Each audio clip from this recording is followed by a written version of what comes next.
Bien-aimés, que Dieu vous bénisse. Vous allez remarquer que avant-hier, j'ai publié une petite vidéo où je parlais de la pandémie qui est en train de nous détruire aujourd'hui.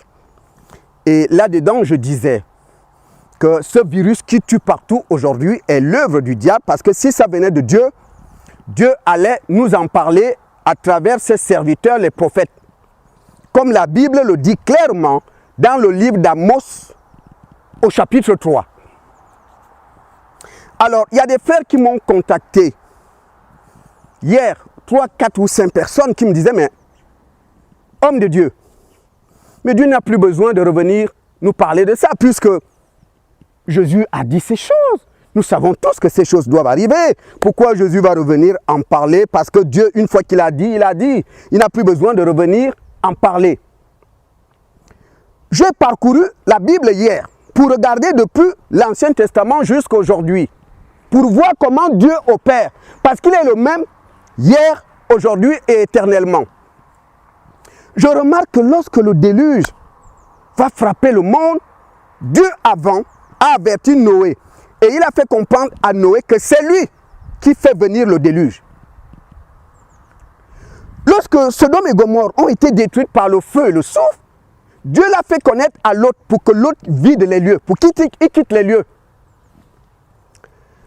On remarque qu'en Égypte, Dieu vient voir son serviteur Moïse et lui dit, Moïse, je vais passer frapper tous les premiers-nés d'Égypte, tous, avertir le peuple. Donc, pour que je ne touche pas à vos premiers-nés, mettez le sang d'un agneau à vos portes, comme ça, lorsque je passerai et je verrai le sang, je ne toucherai pas à ces maisons-là. On voit bien que lorsque Dieu est derrière quelque chose, il le fait connaître à ses enfants. Parce que Jésus a dit, il vous a été donné, vous, de connaître les mystères du royaume de Dieu. Quant à ceux du dehors, tout se passe en parabole. Mais ça ne se passe pas en parabole pour ses enfants. Jésus a bien dit, ceux du dehors, c'est-à-dire les païens. Alors, dire que lorsque Dieu a déjà dit quelque chose, il n'a plus besoin d'en parler lorsqu'il y a l'accomplissement de ce qu'il avait dit. Ce raisonnement, mon frère, ma soeur, ne tient pas la route. Je vais vous dire pourquoi. Vous allez remarquer, tous les prophètes ont parlé de la venue du Messie. Tous les prophètes, regardez un garçon comme Ésaïe, il a passé tout son temps à parler de la venue du Messie. Or, entre Ésaïe et la naissance de Jésus, c'est des centaines d'années qui les séparent. Tous les prophètes ont parlé de la venue de ce Messie. Mais qu'est-ce qu'on remarque? Quand le Messie est né à Bethléem, qu'est-ce que Dieu a fait? Il a fait apparaître au ciel une étoile. Et les mages ont vu l'étoile. Et on a dit aux mages, c'est le signe que le roi des Juifs est né. Et les mages sont entrés à Jérusalem parce qu'ils voulaient voir ce roi d'Égypte qui est né. Et ils vont commencer à en parler. Et la nouvelle est allée jusqu'aux oreilles d'Hérode. Hérode a dit quoi? Il y a un roi qui est né, c'est quoi ces histoires? Hérode va appeler les scribes et les pharisiens. Il les fait venir. Expliquez-moi. J'apprends que le roi des Juifs est né. C'est quel roi? Ça signifie quoi? Expliquez-moi tout ça. 2. Le même Dieu envoie son ange alors que des bergers, la nuit, étaient à côté de leur troupeau. L'ange de l'Éternel apparaît au ciel et il leur dit, je vous annonce une bonne nouvelle qui sera pour vous tous un sujet d'une grande joie. Le Messie que vous attendez est né. Je pose une question. Est-ce que Dieu n'avait pas parlé de ce Messie par les prophètes? Pourquoi Dieu ne dit pas que puisque je leur ai parlé de ça, de toutes les façons, ils savent qu'un jour, le Messie naîtra en Israël. Donc, maintenant qu'il est né, je n'ai plus besoin d'en parler, puisqu'ils le savent. Mais on voit bien qu'il en parle. Au point où, tout Israël, qu'on voit un petit enfant ou un vieillard, tout Israélite savait qu'ils attendaient un Messie. Tout le monde le savait. La preuve, lorsque Jean-Baptiste va commencer à prêcher l'évangile dans le Jourdain, ils sont venus le voir. Jean, tu es le Messie qu'on attend. C'est toi le Messie qu'on attend. Parce que tous attendaient le Messie. Ils le savaient. On ne voit pas Dieu dire ça. Et pourtant, ils le savaient. Mais on voit bien que lorsqu'il est à l'origine de quelque chose, il le fait savoir, même s'il l'a dit avant. Parce qu'il ne veut pas que son peuple soit dans la confusion. Il ne veut pas que son peuple dise, est-ce que ça vient de Dieu? Est-ce que ça vient du diable? Est-ce que ça... Non! C'est pourquoi à chaque fois qu'il est derrière quelque chose, il le fait savoir à ses enfants. Je dis bien à ses enfants. Parce que Jésus a dit, il vous a été donné à vous de connaître les mystères du royaume de Dieu. Mais quant aux autres, ça se passe en parabole. Dieu tient toujours à faire savoir à ses enfants des choses que les païens, eux, n'ont pas accès. Mais il faut comprendre que Dieu permet les épreuves. Vous avez vu, frères et sœurs, la façon dont en quelques jours, Satan a détruit le corps de Job. Comment il l'a criblé de plusieurs maladies. Job s'est retrouvé, les plaies allaient du pied à la tête. Il pourrissait. Il dégageait une odeur et cette odeur attirait les mouches. Satan était un expert en matière de maladies. Satan crée des virus. Satan crée les maladies. Regardez comment il a réduit Job. Quand Jésus est venu sur terre, le diable est venu le voir quand il faisait son jeûne de 40 jours. Si tu te fais des courbettes devant moi, je te donne tout ce que tu veux. Le diable est sur terre. Pourquoi? Jésus a dit, c'est le père du mensonge. Il faut que vous sachiez que si les hommes sont devenus menteurs, c'est une semence du diable. Il n'y a pas de mensonge au ciel. Satan est le père du mensonge. Jésus dit, il est au milieu de vous ici pour vous détruire, pour vous voler et pour vous égorger. C'est un tueur. Donc c'est lui qui envoie des maladies. Mais lorsque Dieu est derrière quelque chose, même s'il l'a dit avant, quand la chose arrive, il fait savoir à ses enfants que c'est moi.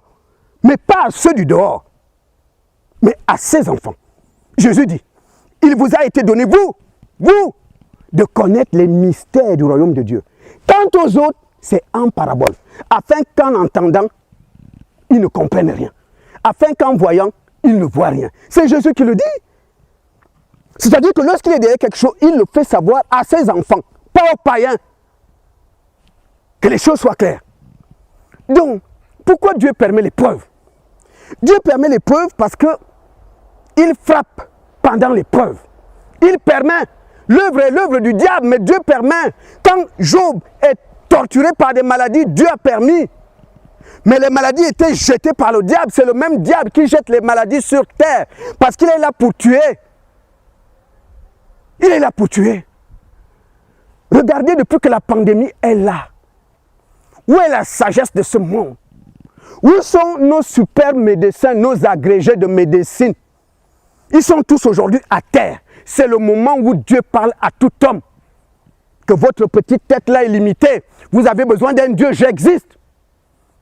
Sans moi, vous ne pouvez rien faire. Je suis le Sauveur, je suis l'Éternel. C'est maintenant, quand ces gens-là sont au lit, Dieu est en train de leur parler, de leur dire, ô homme, qui que tu sois, tu as besoin de ton Créateur. Je suis l'Éternel, j'existe. Au même moment, Dieu permet aussi l'épreuve pour que ces enfants qui ont un pied dedans, un pied dehors, reviennent à Dieu. Reviennent à Dieu. Dieu ne te veut pas à 50%. Dieu te veut à 100%. C'est pourquoi Dieu permet l'épreuve. L'épreuve vient fouetter. L'épreuve vient taper.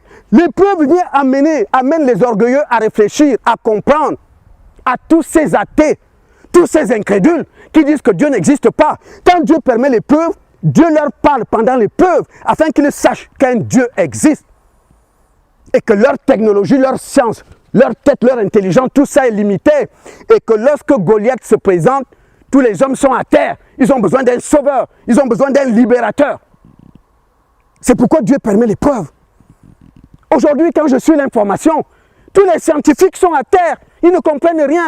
Hier, j'ai entendu une femme qui disait, un docteur, on est dépassé. Parce qu'on n'a jamais vu ce genre de virus. Là, il nous faut faire des études pour trouver comment ils se comportent. Ils sont à terre. L'éternel Dieu reste l'éternel Dieu. C'est la raison pour laquelle, frères et sœurs, c'est pourquoi Dieu permet l'épreuve. C'est pour parler à son peuple pendant ces moments. Parce que l'épreuve, c'est dur, c'est violent, il y a des morts. C'est le moment où chaque enfant de Dieu se tourne vers son Créateur pour chercher sa face, pour chercher la protection. Parce qu'il est notre libérateur, c'est lui qui nous protège. Mon frère, ma soeur, ce n'est pas parce que tu as mis un masque, Le masque ne peut pas te protéger des attaques du diable. Le masque peut peut-être empêcher que le virus vienne ici, mais le masque ne peut pas te protéger de l'accident de voiture que Satan a préparé pour toi demain. Le masque ne peut pas te protéger d'une balle perdue que tu vas encaisser demain. C'est Dieu qui te protège, pas un masque. Tourne-toi vers l'Éternel. Parce que le diable a pour toi des projets de mort. Il veut te massacrer. Si tu échappes par le masque, il t'aura par autre chose. C'est la raison pour laquelle nous devons être à l'Éternel notre Dieu. Il est le seul bouclier, le bouclier sûr. C'est un bouclier sûr. Que le diable passe la nuit, qu'il passe le jour, tu es sous un vrai bouclier qui s'appelle Jésus-Christ, le roi des rois, le Seigneur des seigneurs. Dieu permet l'épreuve. Aujourd'hui, tous ces athées, ces orgueilleux, ces hommes de science qui disent que Dieu n'existe pas, ils sont où? Ils n'ont pas la solution. Dieu a permis le corona, c'est l'œuvre du diable. Mais si c'était l'œuvre de Dieu, il allait le dire. Parce que quand on lit la Bible, à chaque fois qu'il est derrière quelque chose, il le fait savoir, pas aux païens, mais à ses enfants.